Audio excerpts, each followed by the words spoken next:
Kumusta ka na, Astro Boy? Sa langit na tahanan, ngayon ang iyong ikapitong kaarawan.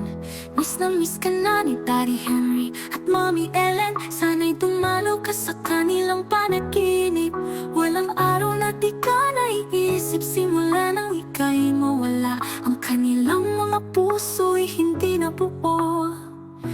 Astro Boy, sa iyong ikapitong kaarawan, ikaw ay aming babatiin mula sa kalangitan. Miss ka namin araw-araw, ngunit alam namin ika'y nasa piling ng may kapal na sa mga kamay ka ng Diyos, ligtas at payapa. Sa pagmamahal ni Daddy Henry at Mommy Ellen, ikaw ay laging nasa kanilang mga puso.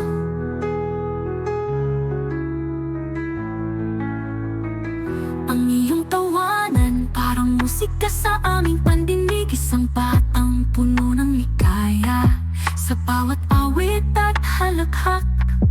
Ngayon na ang iyong unang taon sa langit, ang pagmamahal namin ay nayayakap ka pa rin. Ang iyong mga magulang patuloy na nagluluksa, ngunit alam nilang ang pagmamahal mo hindi naglaho. Kabayan mo sila mula sa itaas, sa bawat hakbang nila. Si Mommy Ellen at Daddy Henry, araw-araw kang hinahanap. Ang kanilang mga puso di nabuo mula nang ika'y nawala. Sa bawat sandali, iniisip ka nila. Naghihintay ng pagkakataon nang maramdaman muli ang iyong yakap at ngiti sa iyong lola, lolo, mga tita at tito. Ikaw ang pinakamamahal na biyaya, walang kapantay sa iyong mga pinsan, kaibigan at kaklase. Ang alaala mo'y laging sariwa, sa puso nila'y buhay na buhay.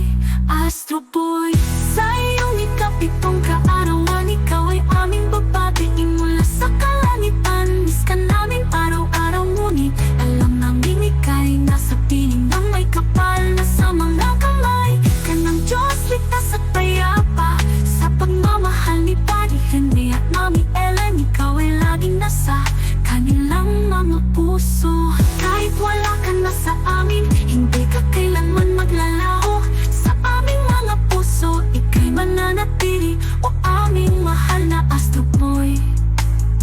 Patuloy kang magnining sa sayo ng mga anghel. Sa aming mga puso, ika'y hawak namin ng mahigpit. Magpakailanman ang iyong mommy at daddy ay hihintayin ka sa susunod na habang buhay. At ikaw pa rin ang kanilang magiging anak sa lahat ng mga susunod na habang